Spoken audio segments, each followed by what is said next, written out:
Who you choose to see in this podcast will dictate the lessons you learn, because the man in this show is both a musician that most of you will know, but also an incredible man. And if you listen from the lens of a musician, you're going to miss the point. But if you listen from the lens of the man, everything will make sense. And this is one of my favorite episodes I've ever done. Deeply moved, deeply touched, and literally a Bible for how to live and operate to achieve your dreams in a creative lens, in a life lens, in an alignment lens. And so without further ado, I won't do this any more justice. So let's get into the incredible episode with Drew, who you might know as Satsang.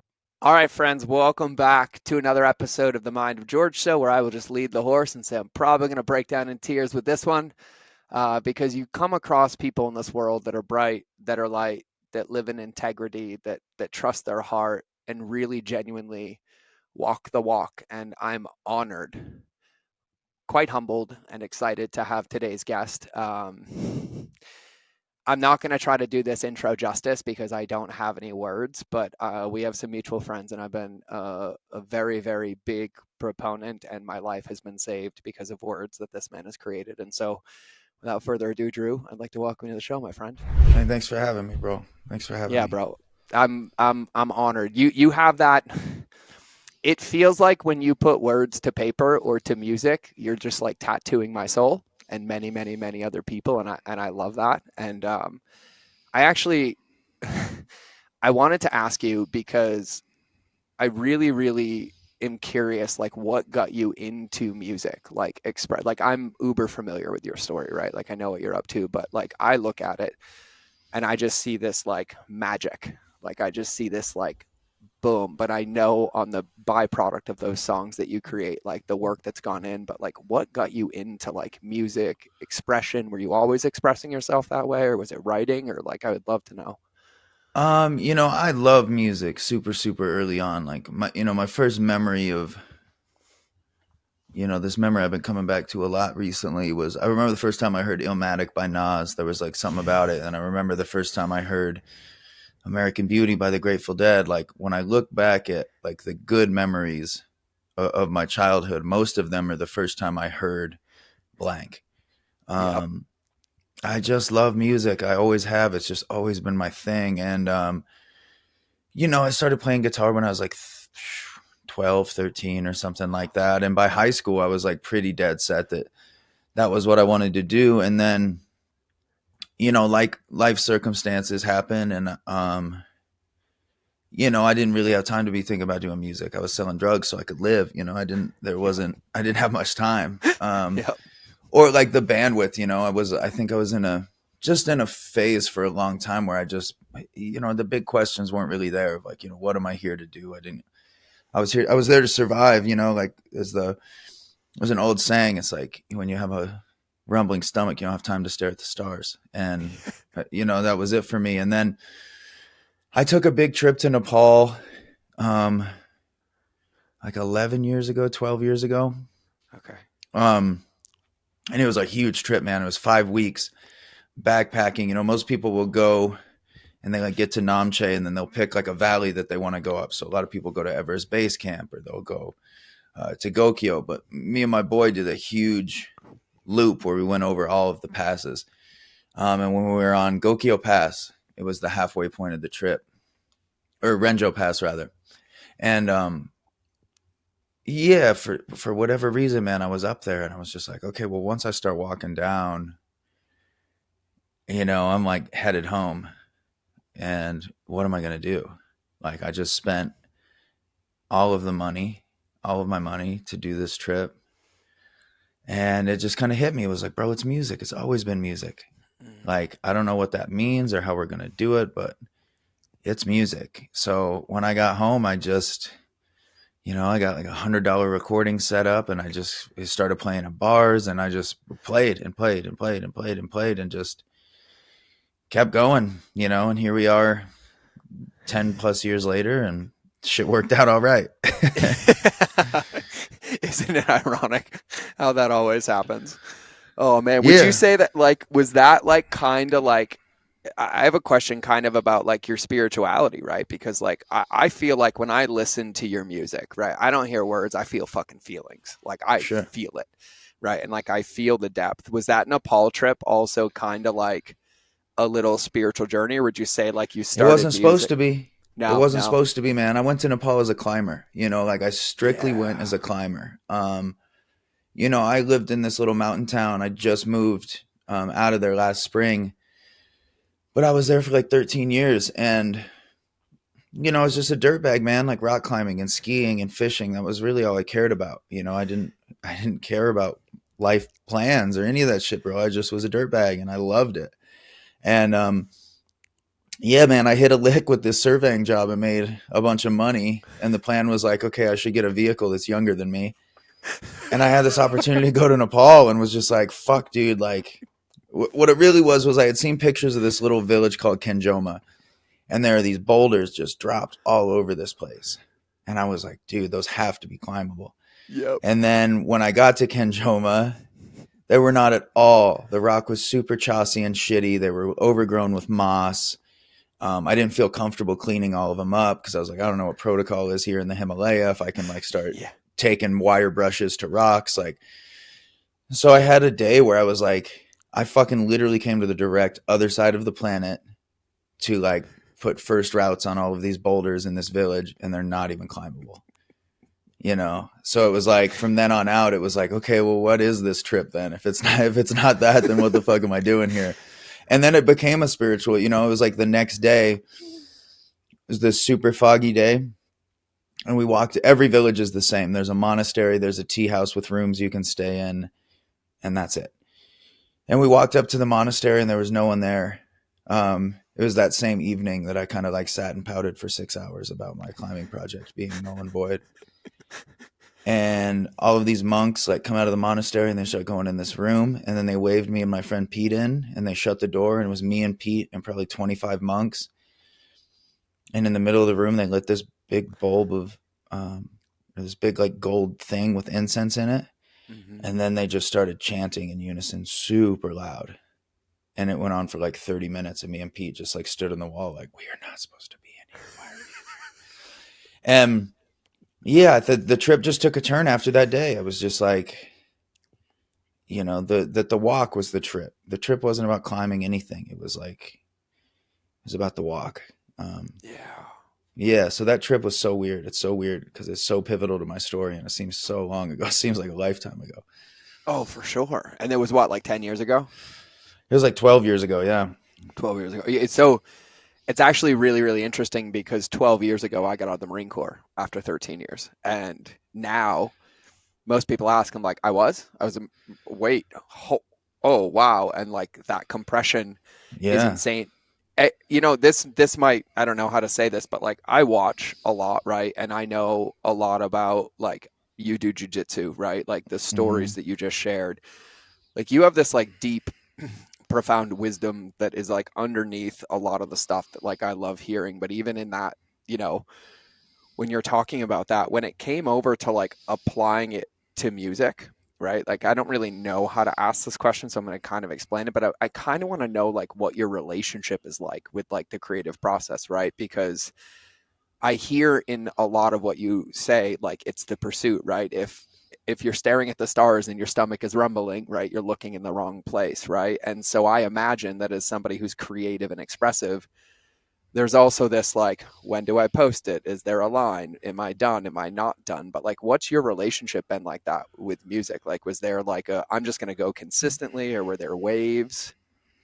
I used to be real methodical, Like I don't really have a say in what I feel like making. That part is always the same. I feel Yeah. drawn to a certain thing. Um, it depends a lot on what I'm going through in my life, because what I'm going through is going to dictate what I'm listening to. What my goals are is going to dictate what I'm listening to.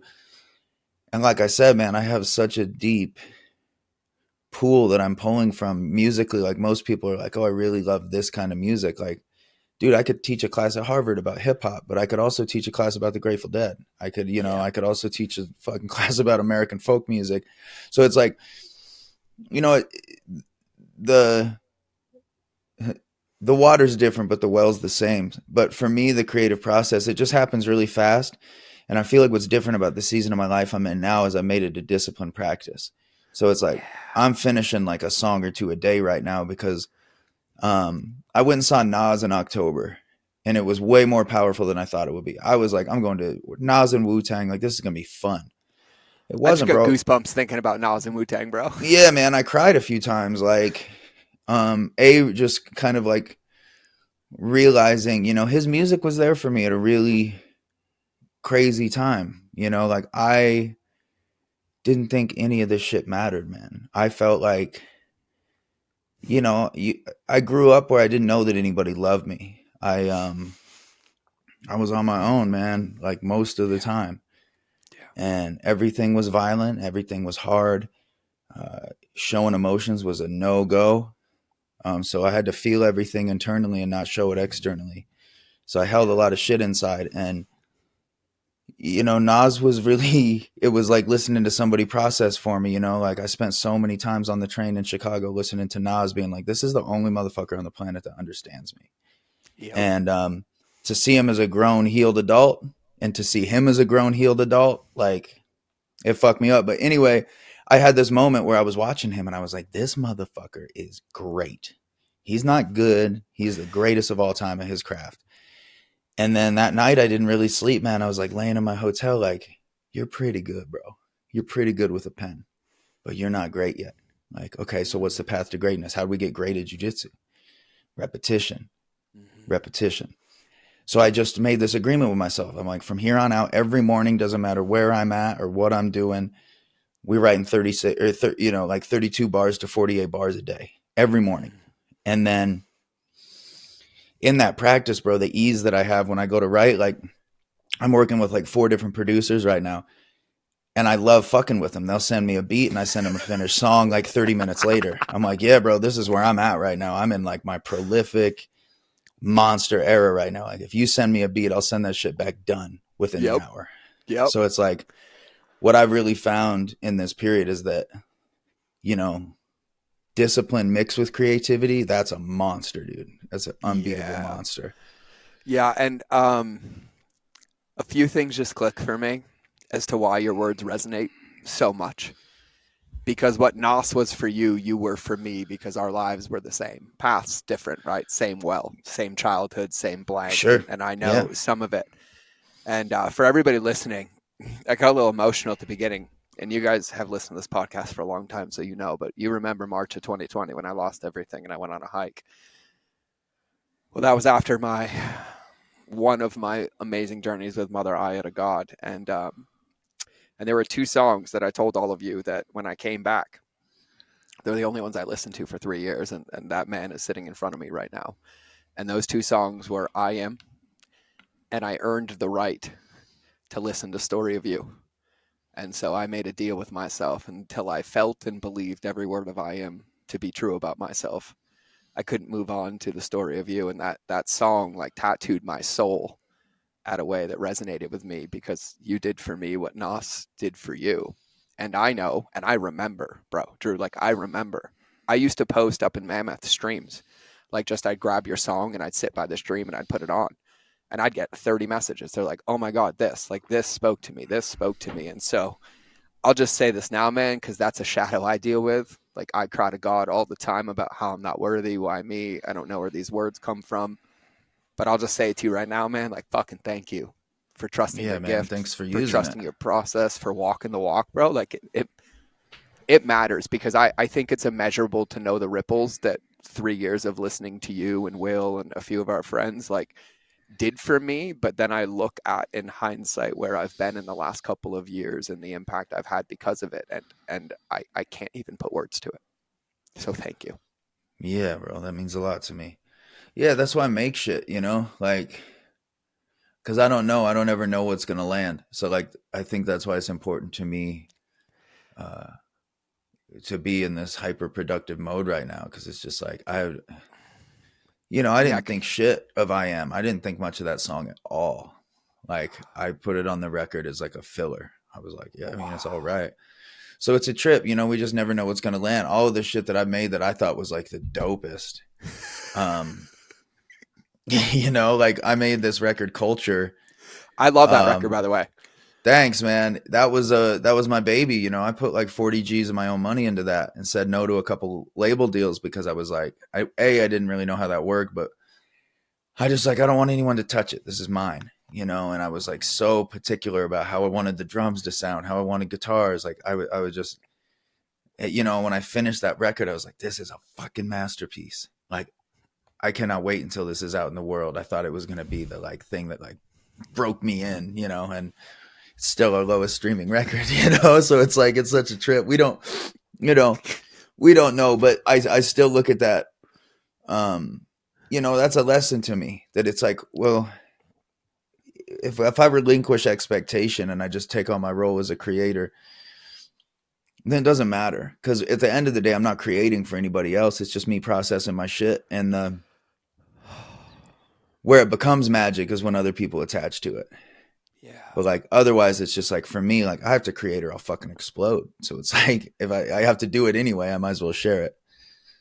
The wisdom in that, like for everybody listening, if you rewind that for 15 seconds, there's a fortune cookie of $1 billion life advice sitting in the middle of it, like right there when it comes to the creative process. Because like we have entrepreneurs that listen to us, right? And we got stuck for, what do I post in the video? 3 weeks later, there's still no video. There's still no video. I'm like, hey, when the phone rings, you either answer it or the idea goes somewhere else, right? Like you got to pick up that call. But I have a question for you about this because you talk about like, you know, your downloads, your clarity, like this fire inside of you that comes up, right? I have that. I've had that, but I feel like I'm learning how to trust it now at 40, like to not question it, to just be like, okay, cool. This is the path. Is that something that like you've transitioned and navigated into now with like discipline being here? Or is that something you still wrestle with? Or is you just like, this is for me, I'm posting this, I'm documenting this, go. Bro, I just don't give a fuck about what anybody Yes. has to say about what I'm doing, you know? And Yes.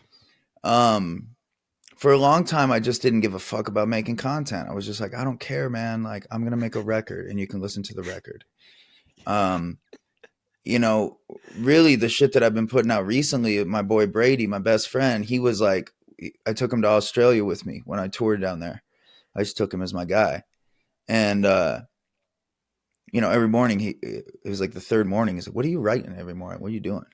And I told him, and I spit one of them for him. He's like, bro, record this shit and share it with your fans. Like they would love this. Like they want to know you. And like, what better Yep. way to know you than just hear what you're writing every morning? So like, I think a lot of that tentativeness that people have to not share is the fear of judgment. And it's like, man, once you realize that the type of person that's going to talk shit to you is the type of person that's not doing shit, it's like, if you got time to talk shit, like I see shit I don't like all the time, bro. I like every day, all day. Yep. I would never take 3 seconds of my time to type out, this is whack. Yep. I might want to, but I'm like, nah, man, I'm not even trying to put that shit in the universe. That's not the energy I'm trying to bring. So it's like, Nope. anybody that is, they don't fucking matter anyway. Anybody that would tell you what you're doing is whack fucking sucks. Like that's a whack person. So it's like, you really got to do away with that shit. And it's like, you know, the people that know you, know your heart, those are the only people that matter any damn way. So yeah, that you just can't be scared of what people think, man. That's like, I don't give a fuck if it's business or art or whatever. Like that's step one, man. You got to not give a fuck what anybody has to say about you. If you know you're a good person, you know, like that's it. I feel bulletproof in that. Like I know what my goals are. I know the type of dude I am, and I know my heart. And That's it. I also know that anybody talking shit ain't going to say a fucking word when I walk in the room. So, nope. You know, so like, unless you want to run it, I don't give a fuck what you have to say. If you want to run it, we can run it too. Like, I don't want a problem, but if you got a problem, no problem. I'm cool. So like, but none of them will. None of them do. So it's like, yeah, I mean, whatever you're doing, man, you have to let go of that immediately. Yeah. You know, it's so funny. Like you say that and you're like, oh, it was Nos. My first ever concert was DMX, the Rough Riders. Oh, hell yeah, bro. 14. And bro, Drew, you'll appreciate this. I was on crutches at like 14, 15, and I went with some friends. And I was maybe like 30th row, but I remember I put my crutches up in an X. Yeah. And he called it out. And I was like, first I'm 15 at a DMX concert in Providence, Rhode Island. Like, what am I doing right now in like 1999 or 1998? How did I get here? But like, bro, like I popped him on the other day, and as much as like I wouldn't speak those lyrics into the world today, that shit carried me. Oh Like I yeah. remember viscerally, like flesh of my flesh, blood of my Oh blood. yeah. Man, he went Like, hard. He went whoo, hard. He was a dude that he was, the reason that's what made him magic, bro. He didn't give a shit about nope. anybody, dude. He was doing My, his thing, barking like a my guy, like a damn dog. yeah. He didn't My care. favorite is that interview with Jay-Z talking about when he's like, I had him open and I was like, how am I going to go up? He barked and the whole place was game over. But it's Yep. everything that you're talking about, right? That was his truth. Like he was Yep. straight with God. Like he was like, Yep. this is who I am. This is what I stand for. Boom. But I also feel like, and I don't know, I would be interested to ask you this, but I also feel like it's a muscle, right? Like it Mm-hmm. atrophies if you don't use it, right? And Yeah, like we just fall 100%. into this prison. Yeah, and I think a lot of artists too. One thing that I will never do, man, like again, I would never take the time to write "This is whack," but man, there's so many successful bands that have made the same record 6 times. Yeah. And like if you take exploration out of art, man, what the fuck are we doing? Where it's like I think a lot Yeah. of people find a formula and they go, "Well, this generates money or whatever. This works. Okay, so I'm going to stick to this." And man, I will be goddamned if I give y'all the same record twice. No way, dude. Like, I might go through a phase where it's like this thing I'm working on now, there's going to be 5 pieces to it, but it's intentional. And it's like, yeah, I think, you have to stay curious. We have to be wondering what's inside of us. And once you touch something that feels beautiful, then comes the discipline and then being like, okay, cool. Now that I've touched this, I'm going to dig all around it and excavate this entire thing. And it's like, Well, and I think I was going to ask you about this, right? So like you're obviously in a creative process. You trust it now, like you live in it, right? But also like something a coach said to me a long time ago before I published my book. He's like, this is what you don't understand. The only book or song that's ever finished is the one that you hit publish on.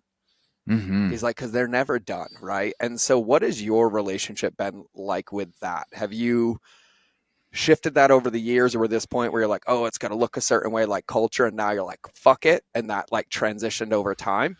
Yeah, I think that's what culture taught me. I think that's Mm, why I had to go through that process.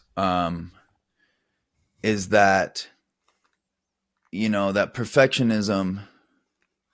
It's not my friend. I think for a lot of artists, I think there's certain people out there. There's like the Jacob Colliers and these super deep, kind of like music nerdy type people that's their thing. Like if you listen to like a Wolfpack, it's like that shit's gonna be flawless. There will be no mistakes. There will be no finger slips on the fretboard. Like that shit's yeah. gonna be flawless. And there's a place for that, and that's beautiful too. Um, that's not for me, and I think that was what I learned in that process. And like right now, bro, I like, I had to pick, like, hey, we need art for this tour announced for the spring. I was like, there's a song that we just got mixed and mastered called Reinstated. I Okay. was like, put like the dictionary definition for reinstated up there, and then like fuck up a picture of me, like make it like a negative image and put it on. And my manager sent it to me. He's like, it's kind of ugly. I'm like, cool, put the tour dates on it. I Like, love I it, don't give bro. a fuck, man. Like, I'm coming. What the fuck does it matter what the poster looks like, bro? Like, I'm coming. You know what my name is. Like, I don't care about that shit anymore. Like, I don't have time for it. Like, my goal is to create. So it's like anything that gets in the way of that. And sometimes I'll have fun with it. I really love designing merch. That's really Yeah. I love clothes. So it's like, that's a creative part of the process for me. But like, yeah, so much of it is just like background noise to me. I'm like, this isn't the meat. Like, these are the bones and the skin. I want the meat. Well, I think like and for everybody listening, like we've talked about this so many times, but even in analogies, right? Like I hate that the jack of all trades quote has been butchered and fucking destroyed over the years because they leave the last line off because it Yeah. also says is oftentimes better than a master of one.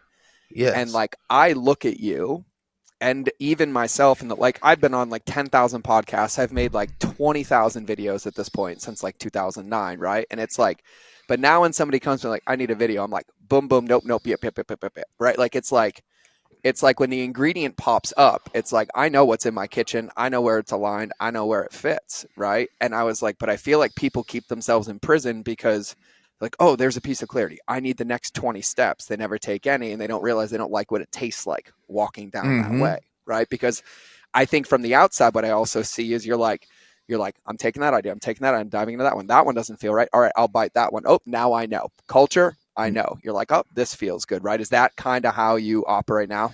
Yeah, and I trust myself now. You know, like Fuck yes. I have such impeccable taste in music, man. Like I'm down to admit a lot of faults, man, but I have better taste in music than 99.9% of the population. And I had to teach myself to trust myself that it's like, bro, if I think something's dope, it's because it's fucking dope. Like, Mm-hmm.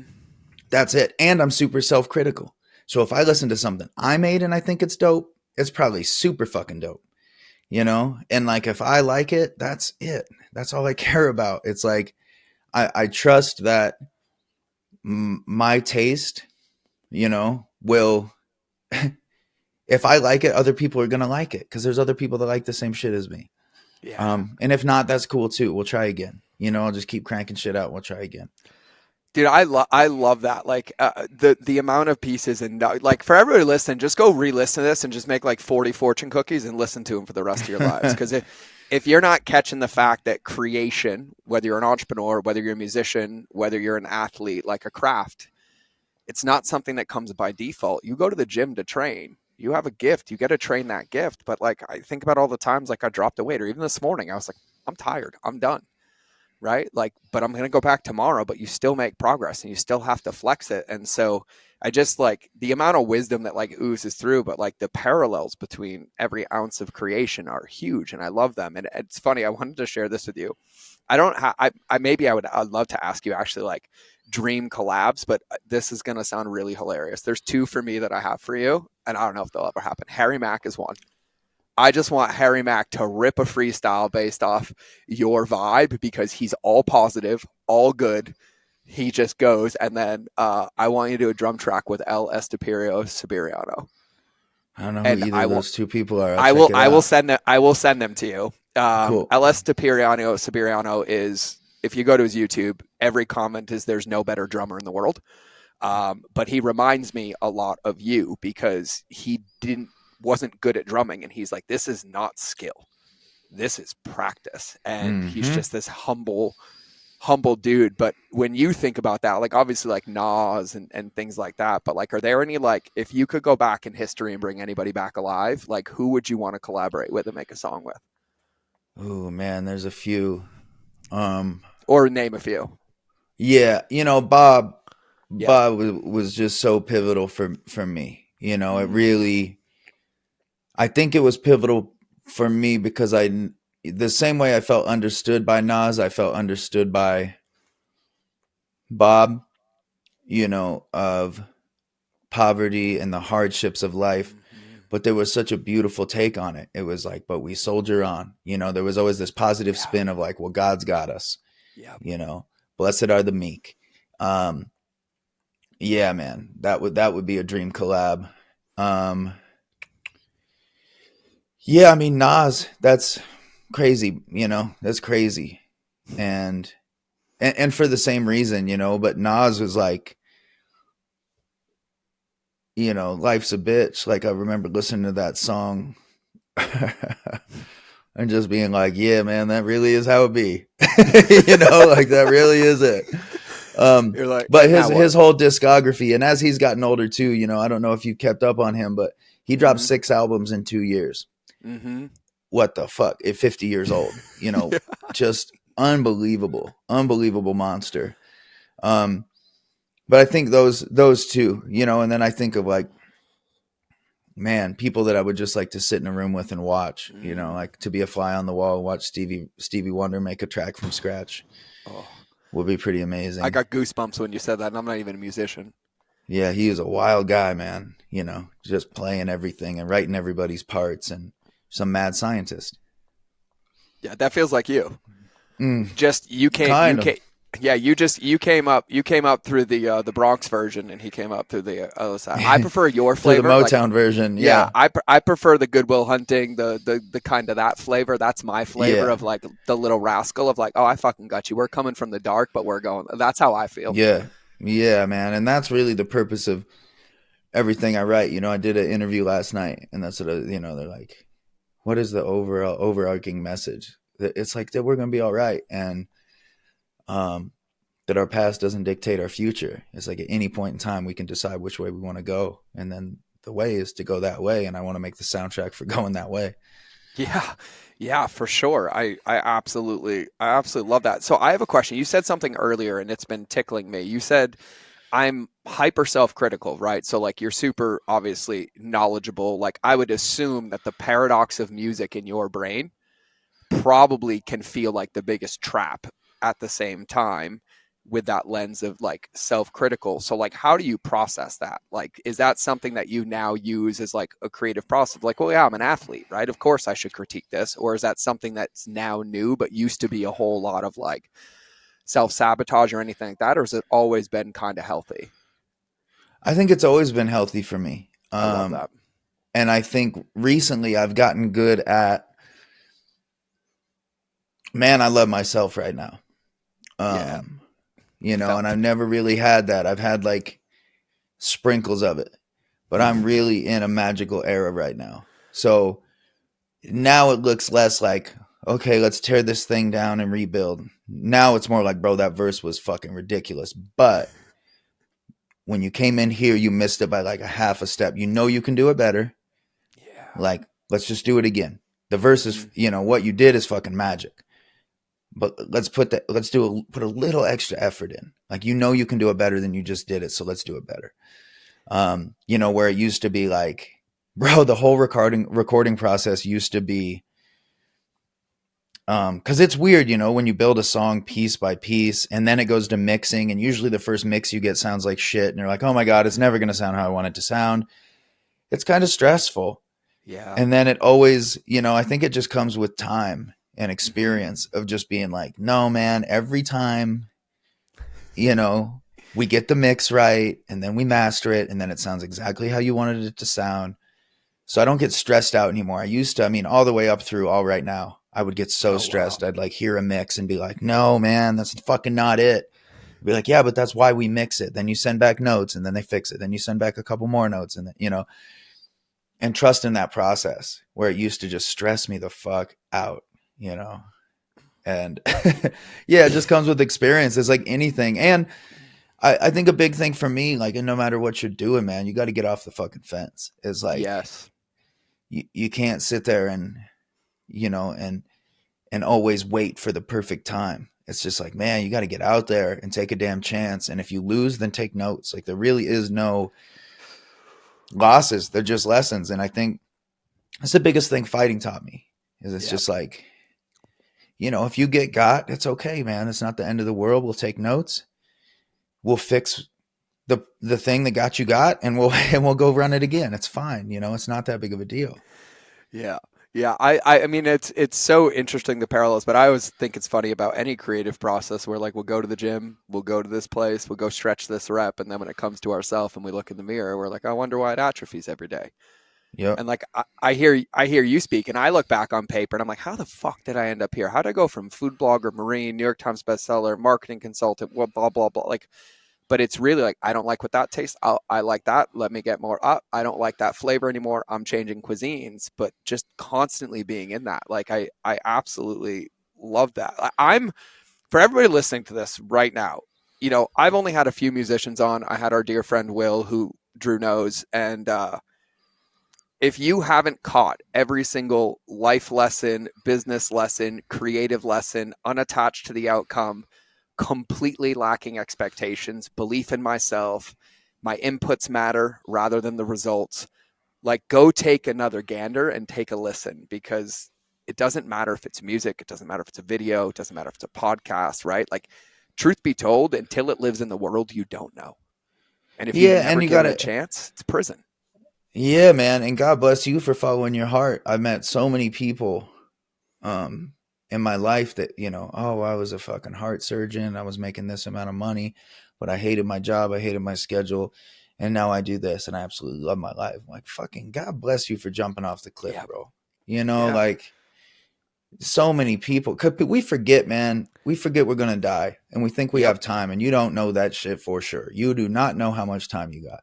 And it's easy to get stuck in this thing of like, maybe next year, maybe next year, maybe next year. It's like, you don't know if you got next year, motherfucker. You better move. Mm-hmm. And so it's just like, me and my boy Brady, we have two things we text to each other all the time. We'll just say 100%, which means 100% of your energy on things you can control, nothing else. There's no Mm-hmm. reason to be giving your attention to anything out of your control. And the other one is what till then? You're going to die, homie. What till then? What do you want your life to look like till then? And for me, I just trust God, man. I trust that if I do something and it falls on its face, whatever, that was because God was like, that wasn't for you, but I wanted to let you to try it. I wanted to let you find out for yourself. But again, that's not a loss, man. That's a lesson. It's like, okay, cool. Well, that wasn't it. Back to the drawing board. It's like, that's fine. That's beautiful. That's what we're here to do. Bro, I was in that this weekend. I literally went up with Matt Vincent, Matty Forberg. We got entrepreneurs doing. We were doing exposure for entrepreneurs in Montana. So like cold hike, ice, sauna, breath. You're not here for the secrets. You're here for you, right? Like we Yep. gotta. And I'm like, at the end, the coaches are debriefing, and they're like, "What's your takeaway?" I was like, the only reason I serve is to get fucking served." And I got in the Yeah. car yesterday, dude, and I drove back from Helena, and there was a snowstorm. So by Sealy Lake, I had to go like 20 miles an hour. I bawled for 3.5 hours, like at the knees of God, like what's going on, what's going on. Then it hit me like a ton of bricks, and I was like, I was just in this intimate retreat with people. This is my home. Why are my events looking like this? Why are we doing swag bags? Fuck all this. No, back to four walls and feelings. I called my Yeah. CEO and I'm like, no, I'm home. I want my fucking home. I want people. I don't care about swag bags. I don't care about this shit. I don't care about hotel. Like we got to do the work. And it's like, I think about moments like that 10 years ago. I'd stay stuck on those decisions for 6 months, nine Yeah. months. And I wondered why I lived in prison or everything like went away. And I felt like, and I don't know if you related to this, but with my childhood, I felt like I lived in prison. Like I Yeah. felt like 100%. somebody else put a fucking shackles around me and locked the key. And so then any moment in my life where that happens again, I'm like, no, this is my world. This is Mm-hmm. mine, right? Like mine and God's. I create it and unlock it. And so I feel like now I'm like so afraid of like rigidity and the mundane and the monotony because I feel dead. Like I feel dead. Like I'll wake up this morning, I do my steps, and I get this idea. If I don't post that, I feel like I'm in prison all day. Like if I don't write it down, it rapes at me. Like my brain, it takes over everything that I have in there, and like it all consumes me. And it feels like prison. And so, like even hearing you speak, I'm like, thanks for the reminder. Thanks for the reminder. Thanks for the reminder. Like, thanks for the reminder. It's powerful. Yeah. And I think there's a blessing too. I look at my life and I'm going through this weird, like, second wave of processing of my childhood. Me too. I did a bunch of work, man. Uh, a bunch of work. I used to be a really different person 5 years ago. And I've done a bunch of work to get where I'm at now. And I think it's because I know that motherfucker's going to be dead soon. He just had a stroke. And so it's like, I'm kind of like processing what that's going to feel like to me. It's Mm-hmm. like, and I'm thinking a lot of like, do I even want to go to his funeral? If I do, what do I say? If I go, I have to be honest. Um, and there's still pieces of it that I carry with me, like how I move around a room, like where I Mm-hmm. feel comfortable, where I don't feel comfortable. I just always, I just, so I'm like, I'm going through this like second wave um, of trying to understand it. And maybe there's nothing to understand. That's the thing I keep coming back to too. It's like, maybe the world's just chaos, man. And it wasn't preparation. It wasn't for you. It wasn't to you. It wasn't anything. It was just chaos. And, the genetic dice roll came out that this is the family you were born into. And that was what you had to go through. And you fucking made it, bro. You made it. You didn't go to prison.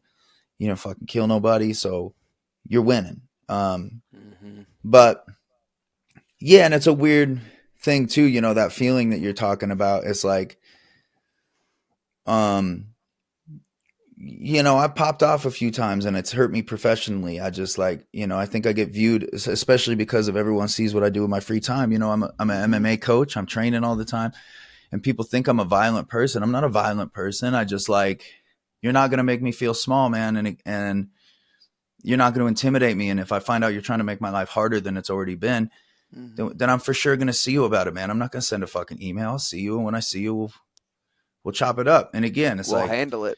yeah, what do you want to do? You don't want to do shit. That's what I thought. So it's like, Mm-hmm. that's not me being aggressive. It's just, I'm like, my It's life's called been so, standards. yeah, man. It's just like, fuck, man. My life's been so hard. Like the shit that I've been through, most human beings couldn't process. You'd be fucking Nope. sitting in an eternal cold shower somewhere. So why the fuck Yep. you want to fuck with me, bro? My life's been hard. Why would you want to make it harder? Yep. So I'm like trying to process a lot of that right now. Um, and creation helps me do that. I think like staying Mm-hmm. super creative helps me do that. Um, and ultimately, I think the most powerful thing is like, I love myself right now. I love who I Yeah. am. And I wouldn't be who I am if I didn't go through the things I went through. So it's like, so do I hate the way that I grew up? Do I have resentment towards the way I grew up? I don't think so, because I don't know who I'd be if I hadn't had my life play out exactly like it did. And I fucking love me. So Me too, bro. Me it's all too. I divine like timing. it is like, and the timing of this, like, even me and my ex getting divorced last year, like I was up and down, weight, professional athlete, boom, boom, boom, but it was never for anybody else. I fucking fell in love with myself this year, and now I accidentally have a six pack at 40, and I was like, oh. I was like, it's not what I do; it's what I believe to be true. And like, I want to speak to the standards thing too, because you can call it whatever you want if you're listening to this, but if you ever allow anybody's outside influence to change what happens on the inside of you, that's the devil, because they didn't change. Yeah. You did. And when you Yeah. do, you lose, and you didn't even drink the poison. And so call it standards, call it boundaries, call it self protection, call it alignment, call it protecting what matters. Like, you don't know anybody anything, but like, it's your world, it's your life, and you are what you tolerate, not what you do. You are what you tolerate. Yeah. You And that teach can, people how to treat you too. yep. Like I don't need anybody to show me who they are more than once. Like I have a small circle, man, and Yep. it's because these people have proven time and time again who they are, and um, that's the standard. My friend garage is pretty full. It's a small crew, but it's like I got a gang of 3 a.m. friends, man. I kind of, a couple years ago, I had a fuck ton of acquaintances, a lot of famous people, and yada Mm-hmm. fucking yada, but they were all acquaintances, and it was like as soon as some shit hit the fan, and I was going through a dark season, they all ghosted me. So it's like, and people got to do what they got to do, but like you're not allowed back in. You're not Mm-hmm. allowed back in. If I see you, we're good. What's up? Hope you're good, but like you're not allowed in. And because for me to let you back in says, hey, this is what I'll tolerate. Yep.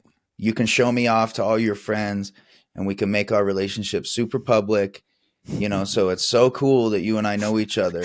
But as soon as some shit hits the fan, you're gonna roll on me. Like fuck all that, bro. Yeah, you ain't allowed back in my house.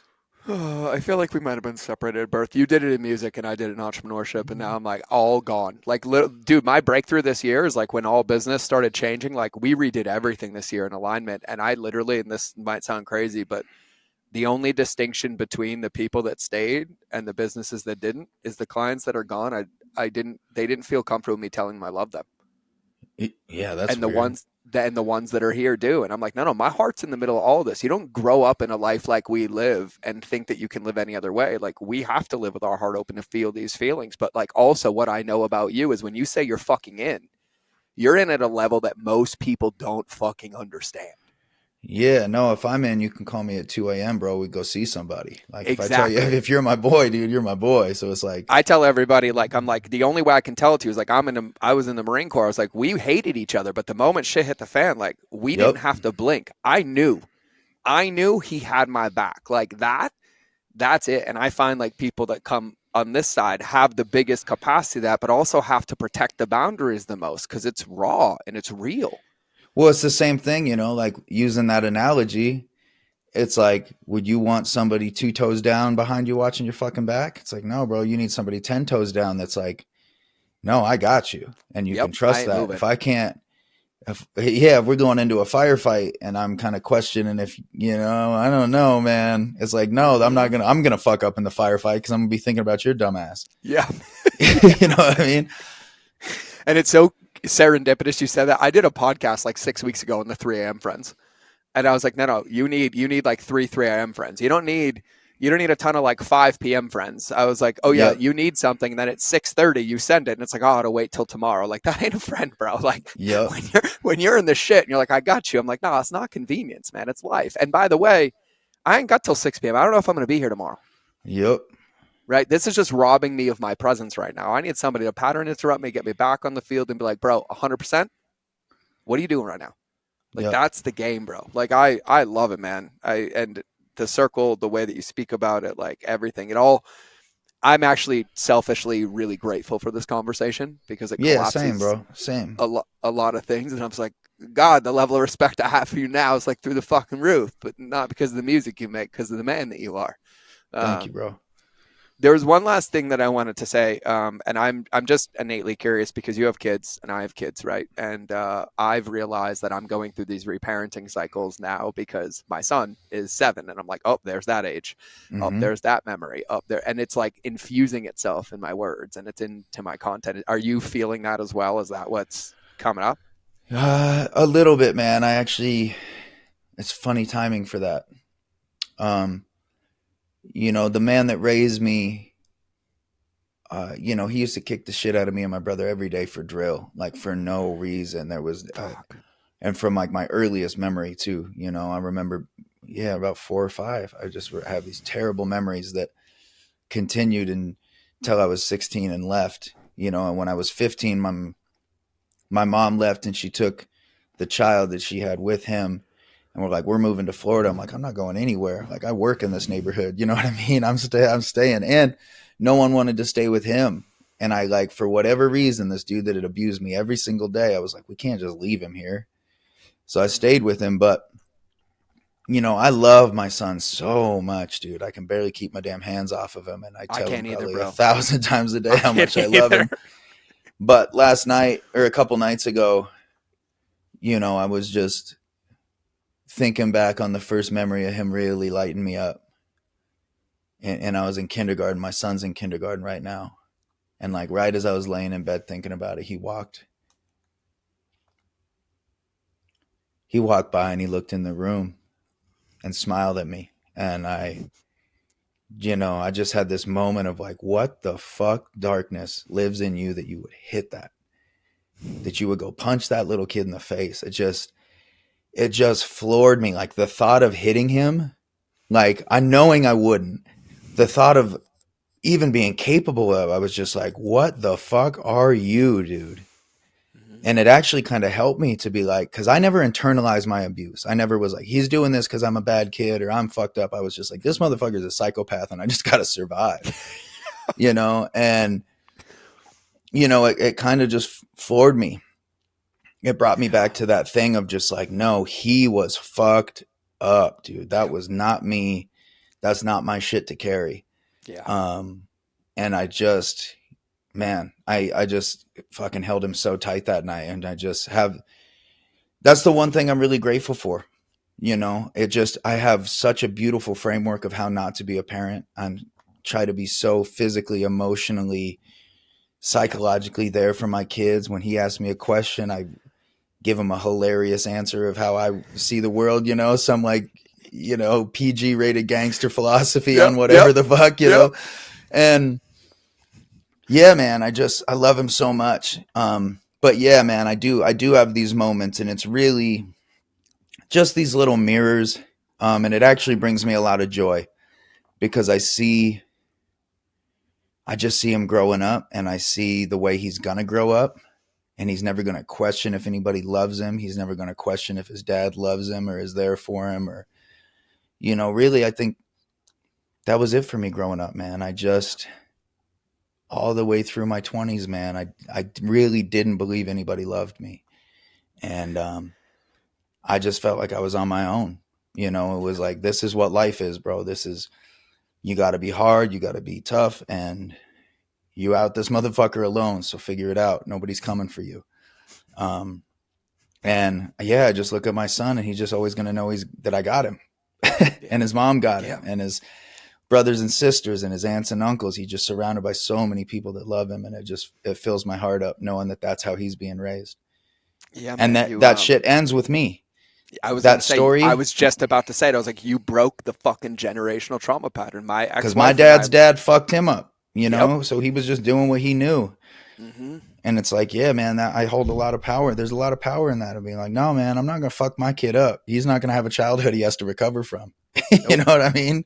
It ends like, yeah, you can tell me that I didn't give you an iPad. You can tell me that you're so Yep. pissed, so we didn't take the Yep. vacation. I was like, but you're not doing 22 years of plant medicine and ayahuasca and psychology and therapy to like get to this point. We're just gonna go to like, oh, my dad's so mad he didn't take me to Disney. Done. Yep. Done. Yeah, Yep. cool. We'll deal with the normal ones. I'll take those. Yeah, man. I'm humbled that you came on the show today and shared all this, brother. Like, I'm touched, man. Like, Yeah, thank I you. appreciate you having me, bro. Yeah, man. It matters a lot. And so do your words, and so do you showing up for so many years, because I can't say that I would be here or many other people if you didn't live by what you said on this show today. And like, from the outside in, it's so apparent and so obvious, and I just have like, the level of respect that I have for you is deeper than I could have ever imagined, and I genuinely appreciate all of the wisdom, all of the words, the art, the story, the fucking putting it out, man, and like living heart open, because you've been an example for many of us, whether you recognize it or not. And now I can understand why I resonate so much with you. Yeah, thank you so much, bro. That means a lot. Yeah, Um, man. and likewise, man, what you're doing is important. You know, Yeah. what you're doing is important. And, you know, yeah, don't underestimate what one person can do. It's like, to me, that's what's so beautiful about this work Mm-hmm. is I touch you and make you want to do better. And then you touch someone else, makes them want to do better. You know, that ripple fucking, I live for that. That's what we're Bro, doing that's the here. That's why game, we're bro. here. Yeah, that's That's why the we're here. game. We're both in Montana right now, just sending energy out, even though we're separate. But man, that is the game. It's energy, it's frequency, it's love. Like, it's, you choose what you put out, and it gives back what you put out. And so that moment with your son, and the moments that we have, it's like, in every moment you can choose. You get to 100%. choose the perspective, and you get to choose the input that creates something different in your future. But if you're staring at the stars and you're hungry, I think it's time to go somewhere else and put an input in, because your Yeah, voice matters if 100%. you're listening to this. Your message matters. That thought you have, that thing that you didn't say to your friend, the thing that's on your heart, they got to get out. You got to give them a chance to breathe. You got to give them a chance to live. And with what Drew's talked about, I said this a long time ago. I was really resistant to writing. Um, I felt stupid my whole life, and I secretly love music, except I can't carry a tune. I hired a vocal coach. She's like, you know what? Let's stick here. I did drums at a blank, and then I realized Mm, like, speaking and making content is my music. 100%.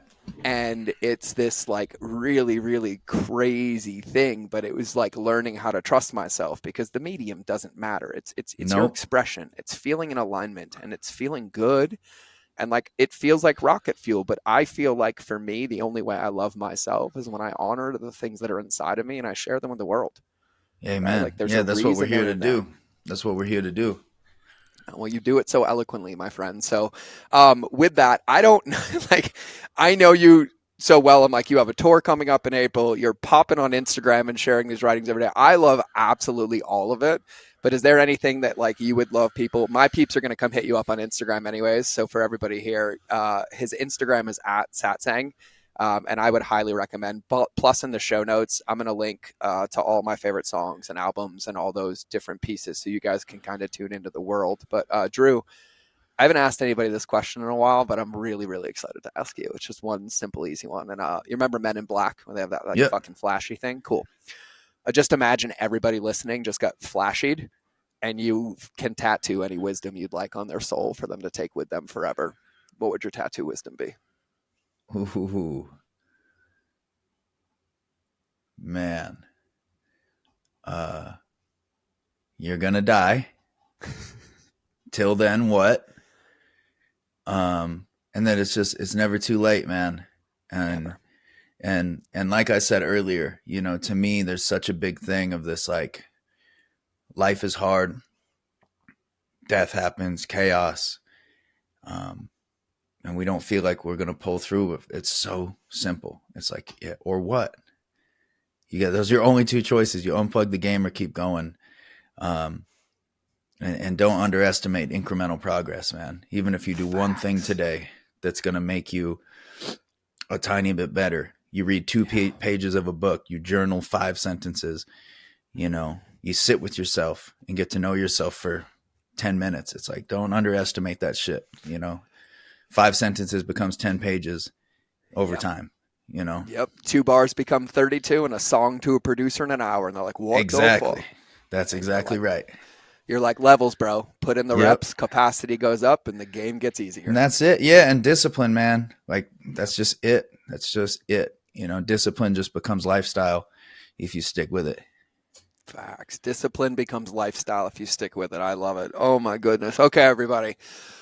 I could do this with Drew all day selfishly, but it probably wouldn't benefit you. So I'm gonna let this plane so we can get back to life in Montana, because I'm gonna rush home to my 7-year-old who I overly cuddle codependently, and he's like, "Dad, I need to go to sleep." I'm like, literally last night in bed, he's like, "Dad, I need to go sleep." I'm like, "I was gone for 3 days. You can stay awake for 20 minutes." And he's like, Yeah. "Dad, it's 10 p.m." And I was like, "I'm getting you up in the morning. You sleep in." He's like negotiating with me. Yeah. And Yeah. I was like, Yeah. come here. Cause I'm like, he's 7. Like, I'm going to get, and every day you'll appreciate this. I'm like, hey, is it okay if I hold you like this when you're 18? He's like, of course, Dad. I've said it every day since he was born. And I'm like, no. I will have him graduating high school literally wrapped up on my No, it legs. And he's still probably going happened, to be, bro. We got a 20-year-old that if me and him are in the same room, like, one of our heads is on the other one's shoulder. That's my yep, dog. So yep. Yeah, it's real.